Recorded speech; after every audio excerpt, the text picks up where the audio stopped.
जय गुरुदेव। गुरुर्ब्रह्मा गुरुर्विष्णु गुरुदेवो महेश्वरः। गुरुः साक्षात् परब्रह्म तस्मै श्री गुरुवे नमः। अर्चनी वंदनी प्रातः स्मरणी परम पूजनी गुरुदेव के चरणों में बारंबार वंदन कर आरंभ करते हैं। विश्व कर्म प्रकाश, इस ग्रंथ को देखने का समझने का प्रयास करेंगे श्लोकों के आधार पर।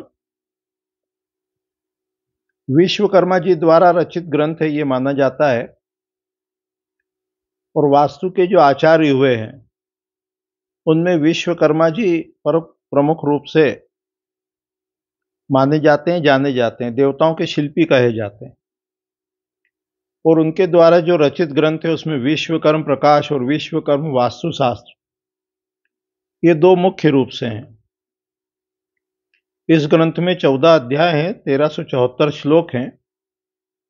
विभिन्न टीकाएं समय समय पर प्रकाशित होती रही हैं, और इसका पहला अध्याय भूमि लक्षण है, भूमि लक्षण। और उस भूमि लक्षण में पहले अध्याय में जो अपने पास श्लोक हैं वो शास्त्र में सबसे पहले मंगलाचरण है। किसी भी ग्रंथ को जब अपन देखते हैं तो सबसे पहले हमको स्तुति मिलती है, मंगलाचरण मिलता है, प्रेयर मिलती है। उसमें ग्रंथकार अपने आप को नगण्य मानते हुए, अपनी सीमित अहमता को समर्पित करते हुए उपकरण की भांति कार्य करता है। प्रभु से, ईश्वर से, गुरु से प्रार्थना करता है कि मुझे आप शक्ति प्रदान करो और मैं जैसा आप गाइड करेंगे वैसा करूंगा। तो यहां मंगलाचरण जो है सभी ग्रंथों में आवश्यक है। प्रत्येक कार्य के पहले, कार्य को आरंभ करने से पहले मंगलाचरण करना चाहिए। समाप्ति पर शांति मंत्र का पाठ करना चाहिए। चाहे आप शिक्षण करते हो, अध्ययन अध्यापन करते हो, व्यापार व्यवसाय करते हो, कार्य को आरंभ करते समय मंगलाचरण, और दुकान बढ़ाते समय, कार्य की समाप्ति करते समय शांति मंत्र का पाठ अवश्य करना चाहिए। उससे जो प्रकृति की शक्ति है वो अपने अंदर फ्लो होती है और अपन उपकरण की भांति कार्य को करते हैं और कार्य अच्छा होता है, सर्वश्रेष्ठ होता है। तो सबसे पहले भूमि के लक्षण बताए, क्योंकि भूमि पर ही भवन बनेगा, उसी पर ही फर्नीचर होंगे, व्यक्ति निवास करेगा। तो अधिकांश ग्रंथों में सबसे पहले भूमि का वर्णन मिलता है। तो यहाँ पहला श्लोक है मंगलाचरण के रूप में, जयति वरद मूर्तिर मंगलम मंगला नाम, जयति सकल वंद्या भारती ब्रह्म रूपा, जयति भुवन माता चिन्मयी मोक्ष रूपा, दिशतु मम महेशो वाग्मय शब्द रूपम। सबसे पहले गणेश जी की वंदना की, स्तुति की, प्रार्थना की कि आप जो है वो मंगलों के भी मंगल हैं। फिर ये जो देवी है, भारती है, ज्ञान की देवी है, जो ब्रह्म का ही रूप है, सरस्वती देवी, उनकी वंदना की गई, क्योंकि ज्ञान से संबंधित अपन चर्चा यहां करेंगे। और फिर कहा कि जो मोक्ष रूपा चिन्मयी शक्ति है, जो सर्वत्र व्याप्त है, चाहे उसको चित्ती शक्ति कहो, चाहे उसको चिन्मय चिन्मय रूप में कहो, चाहे स्पंद कहो, ये जो शक्ति है उनकी जय जयकार की गई। फिर कहा दिशतु मम महेशो, हे महेश्वर, हे महान ईश्वर, आप हमें वाग्मय शब्द रूपम, आप हमें ऐसी शक्ति प्रदान करें कि मैं जो अपने थॉट्स हैं, विचार हैं, उसको व्यक्त कर सकूं। इस प्रकार से गणेश जी की, सरस्वती जी की, चिन्मयी शक्ति की, शंकर भगवान की स्तुति वंदना की गई है। उसके बाद दूसरे श्लोक में घर की उपयोगिता बताई। अपने यहाँ शास्त्र में एक परंपरा है कि जिस कार्य को भी आरंभ करते हैं, जिस विद्या को भी पढ़ाते हैं, बताते हैं, सबसे पहले उसके महत्व का प्रतिपादन करते हैं, उसका इंपॉर्टेंस बताते हैं। तो यहाँ ये निर्माण से संबंधित है, घर से, महल से संबंधित ग्रंथ है। मंदिर का भी वर्णन है इसमें, टाउन प्लानिंग भी है, लेकिन ह्यूमन बीइंग के लिए वर्णन है। तो सबसे पहले घर की महिमा का वर्णन किया गया है। कहा है, आ ब्रह्म भुवनात् लोका गृहस्थ आश्रम आश्रिता यतः तस्माद् ग्रह आरंभ प्रवेश समयम हयम। कि ये जो ब्रह्म से लेके अनमैनिफेस्टेड एनर्जी है, जो प्योर एनर्जी है, वहां से लेकर फुल्ली मैनिफेस्टेड एनर्जी भुवन तक, जो अव्यक्त है वहां से लेके पूरी तरह से व्यक्त होने तक, जितने भी ये भुवन हैं, लोक हैं, चाहे उसको 7 कहो, 14 कहो, जितने भी कहो, ये सब गृहस्थ आश्रम पर आश्रित। 4 आश्रम बताएं अपने यहां। जन्म से 25 वर्ष तक ब्रह्मचर्य आश्रम कहा है। 25 वर्ष की आयु से 50 वर्ष की आयु तक गृहस्थ आश्रम कहा है। उसके बाद 50 से 75 वर्ष की आयु तक वानप्रस्थ आश्रम, और 75 ईयर्स 75 वर्ष की आयु के पश्चात जब तक जीवन रहे तब तक संन्यास आश्रम बताया। ये 4 आश्रम है, ब्रह्मचर्य, गृहस्थ, वानप्रस्थ और संन्यास। तो ये जो 4 आश्रम है, ये चारों आश्रम में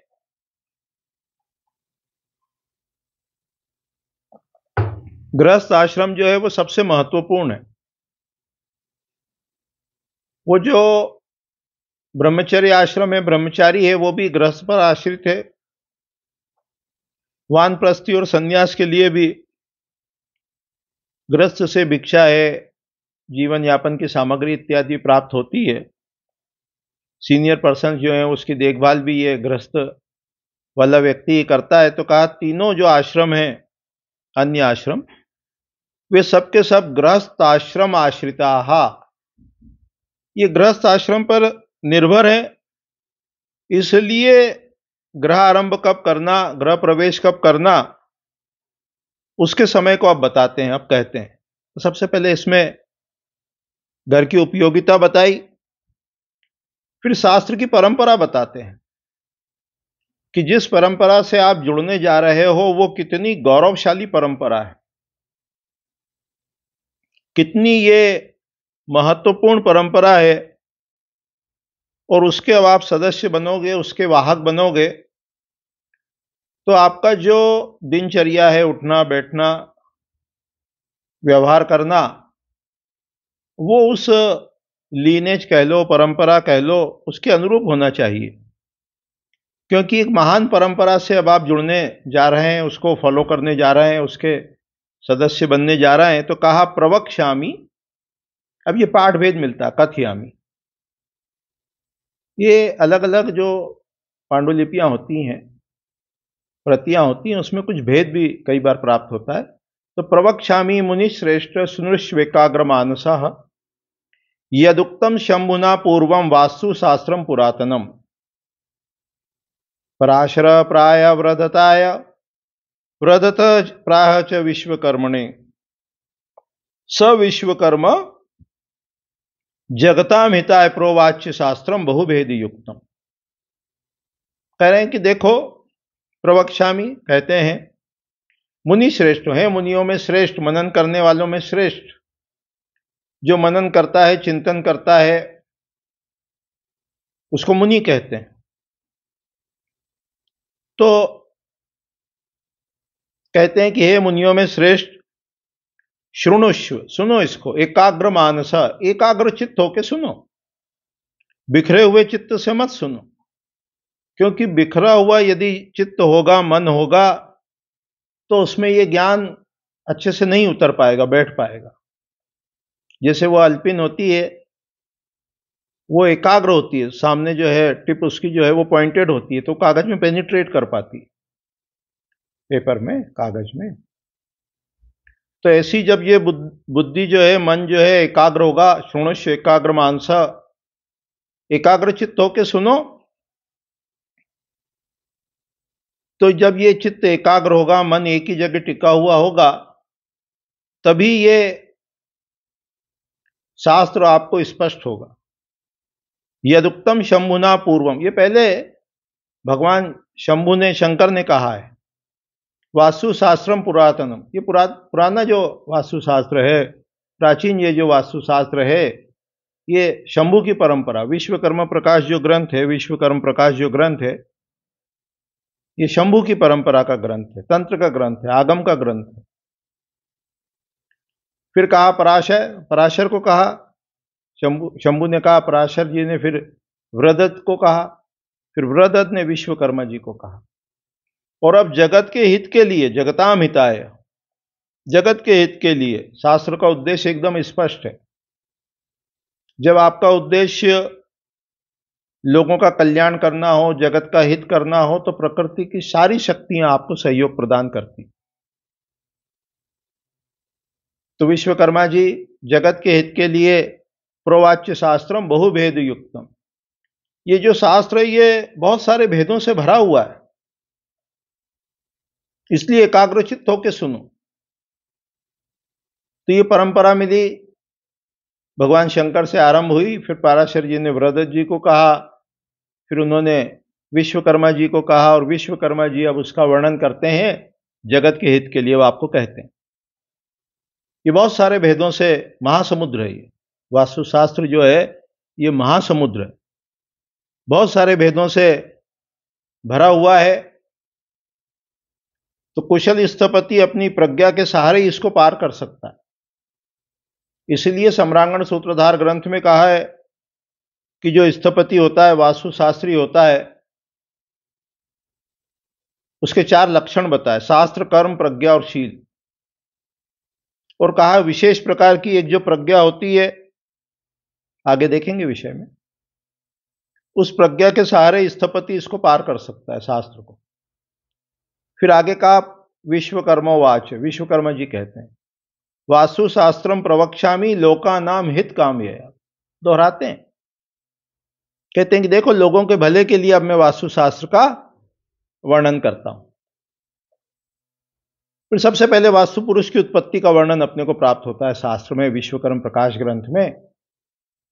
और उसमें ये कहते हैं 6वें श्लोक में, पहले अध्याय के जो भूमि लक्षण है,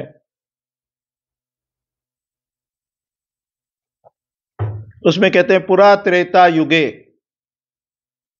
हयासीन महाभूतम व्यवस्थितम स्वाप्यमानम शरीरेण सकलम भुवनम ततः। युग बताएं, 4 युग बताएं, समय को जो कैटेगराइज करा है विभिन्न कालखंड में। तो सबसे पहले कहा है कि वो सतयुग, सम्रांगण सूत्रधार में उस सतयुग को कृतयुग भी कहा है, कृतयुग। सत्ययुग के बाद त्रेता युग है, उसके बाद द्वापर युग है, उसके बाद जो अभी चल रहा है वो कलयुग है। सतयुग में सतोगुणी चेतना प्रधान रहती है,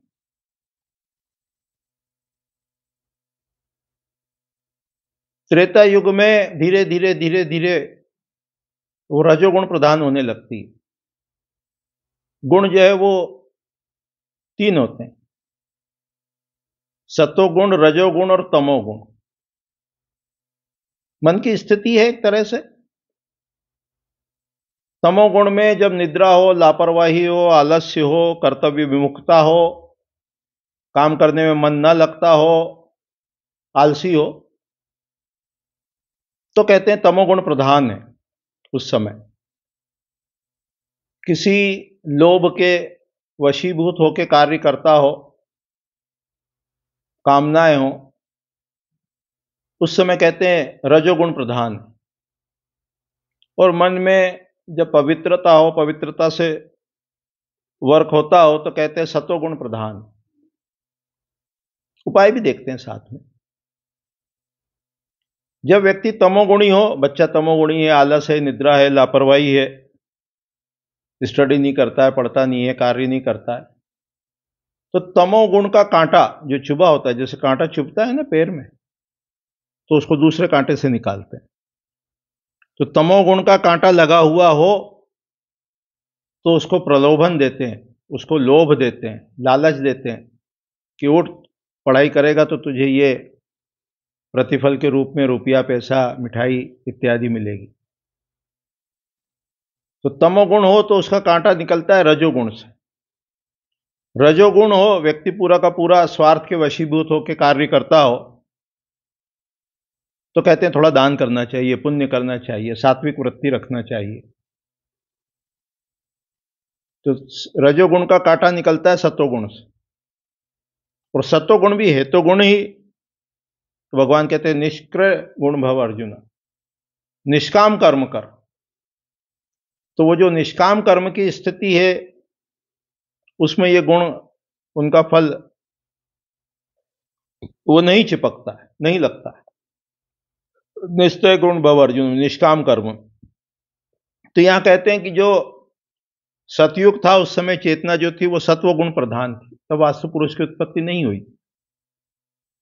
पुरा त्रेता युगे हयासीन महाभूतम व्यवस्थितम, कि वो त्रेता युग में, अर्थात जब चेतना के स्तर में गिरावट होने लगी, तब ये वास्तु पुरुष उत्पन्न हुआ, पैदा हुआ।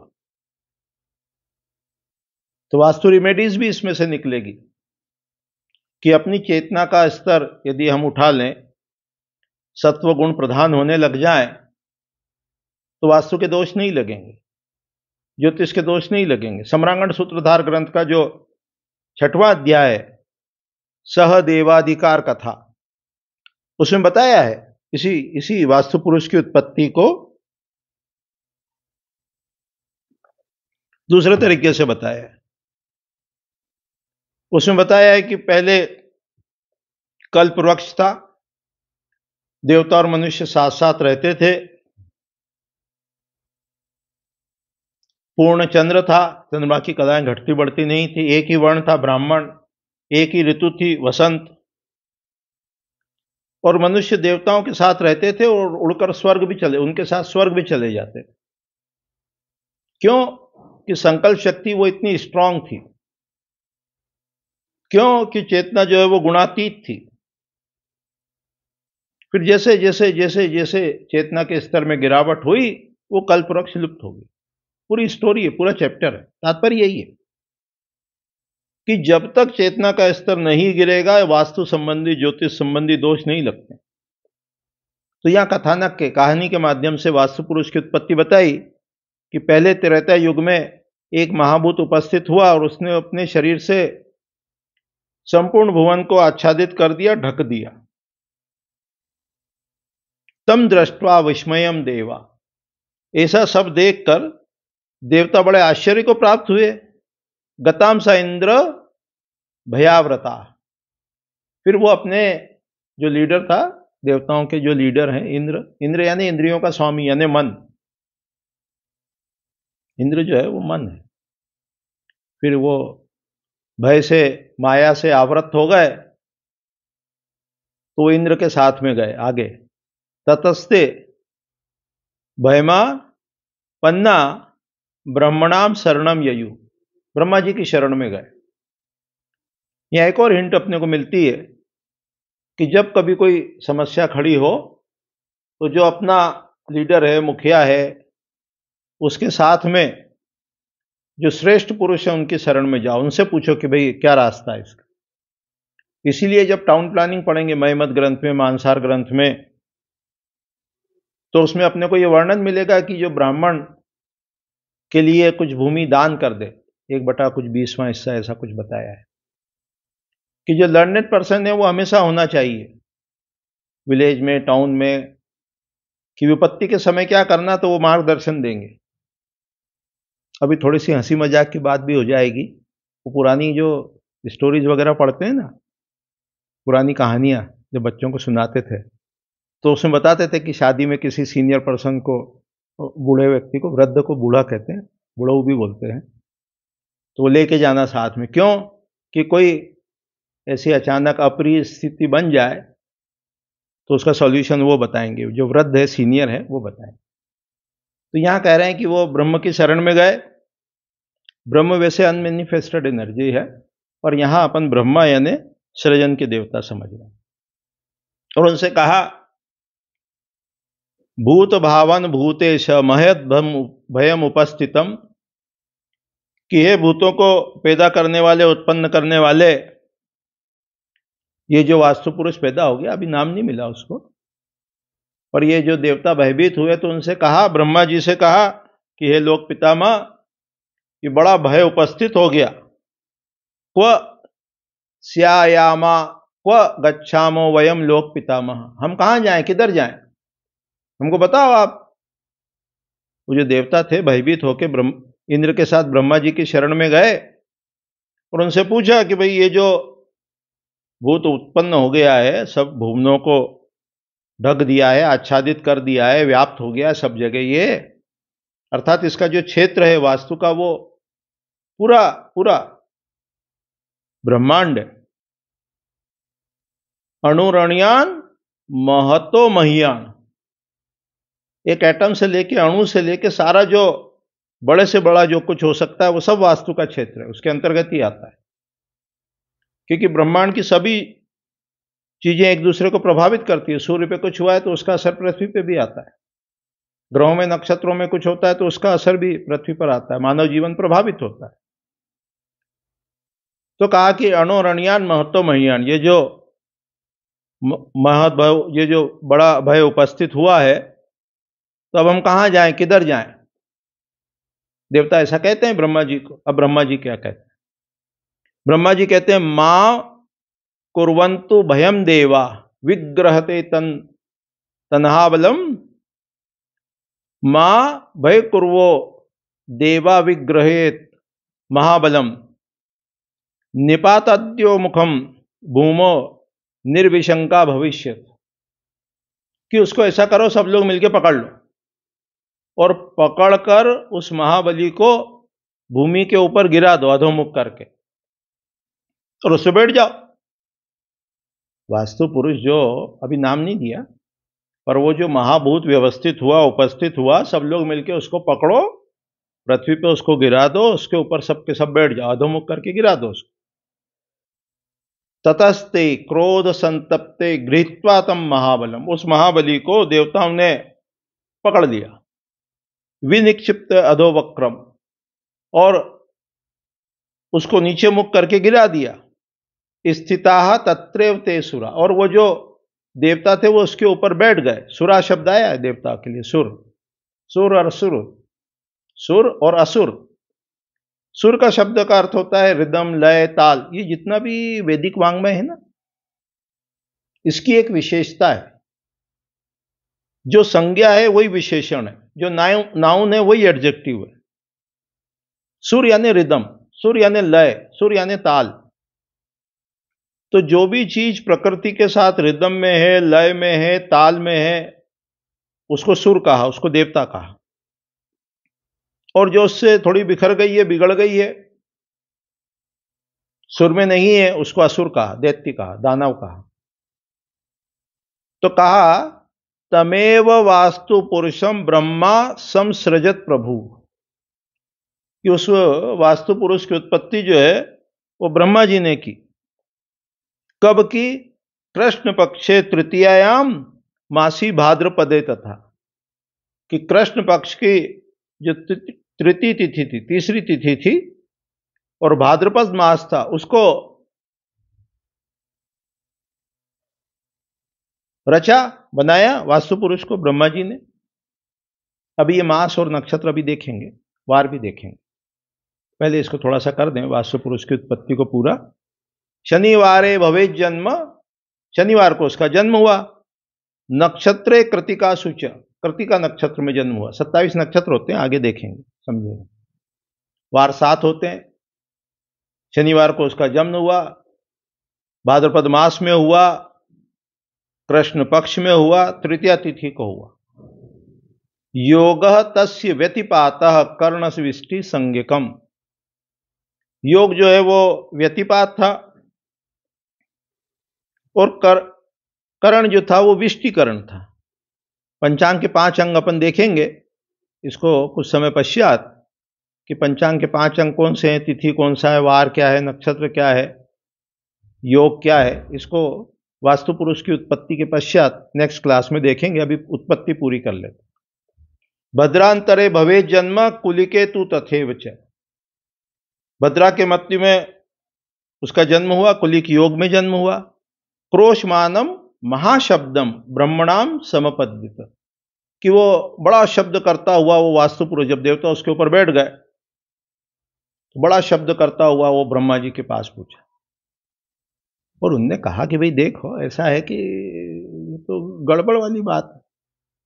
चराचरम मिदम सर्वे त्वया सृष्टम जगत प्रभु। हे प्रभु, हे जगत के स्वामी, आपने ये सारे जगत की रचना की, चर और अचर दोनों की, स्थिर और चलित दोनों जगत की, और सारी सृष्टि आपने ही बनाई। बिना अपराधेन च माम पीड़यंती सुराभृशम। ये जो देवता लोग हैं ये मेरे को पीड़ित करते हैं, मेरे ऊपर बैठ गए आके सबके सब, औंधे मुख गिरा दिया मेरे को पृथ्वी पर। कथानक के माध्यम से बता रहे हैं। ब्रह्मा जी के पास गया वास्तु पुरुष और कहा मेरा तो कोई अपराध नहीं, आपने मुझे जन्म दिया और ये जो देवता है अब ये मेरे को कष्ट देते हैं, मेरा क्या गलती। तब वो ब्रह्मा जी कहते हैं वरम तस्मै ददौ प्रीतो ब्रह्मालोक पितामह। अब ब्रह्मा जी ने कहा भाई देखो हम तुमको वरदान देते हैं। क्या वरदान देते हैं? ग्रामे वा नगरे दुर्गे वा पत्तनपि वा प्रासादे च प्रपायां च जलोद्यान तथैव च यस्त्वां न पूजयेत् मत्रो मोहाद वास्तु नर प्रभो।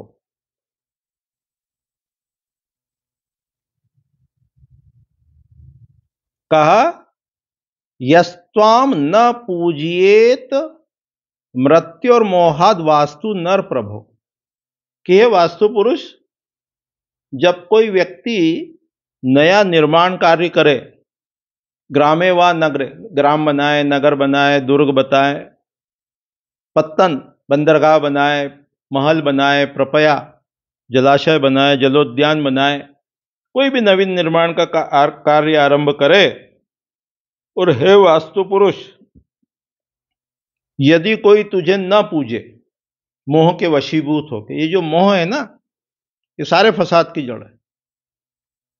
मोह से क्या होती है? बुद्धि जो है वो आवृत हो जाती है, मन जो है वो अपनी सम स्थिति में नहीं रहता। पूरी भगवत गीता का फल मोह नाश है। मोह यानी अटैचमेंट। ये अपना गलत सोचना है कि मोह ना होगा तो हमें आनंद नहीं आएगा। मोह जो है वो हमारी बुद्धि को ढक देता है। परमेश्वर की 5 शक्ति, सृष्टि, पालन, संहार, अनुग्रह और निग्रह। निग्रह जो है वो माया है, वही मोह करती। मोह निग्रह। तो कहा है कि मोह के कारण तुझे न पूजे तो वो तेरा आहार बनेगा भविष्य में, और क्या, खा जाना उसको। कहा है अश्रियम मृत्युम आपनोति विघ्नस्त पदे पदे वास्तु पूजाम कुर्वाणः त्वारो भविष्यति। वो भविष्य में तेरा आहार बनेगा। इदुक्तम व अंतर्दधे सद्यो देवो ब्रह्म विदाम वरह वास्तु पूजाम कुर्वीत ग्रह आरंभ प्रवेश। इसीलिए ग्रह आरंभ करते समय और प्रवेश करते समय वास्तु पूजन करना चाहिए। तात्पर्य क्या है इसका? कि जब भी कोई नवीन निर्माण कार्य करो, चाहे ग्राम बनाओ, नगर बनाओ, किला बनाओ, बावड़ी बनाओ, तालाब बनाओ, उद्यान बनाओ, कोई भी नवीन कार्य निर्माण करो तो पहले उसका वास्तु करो, उसकी प्लानिंग करो। डोर लोकेशन देखो, मर्म स्थान देखो, वेंटिलेशन देखो, जो भी वास्तु के नियम आगे बताएंगे उन सब का पालन करो।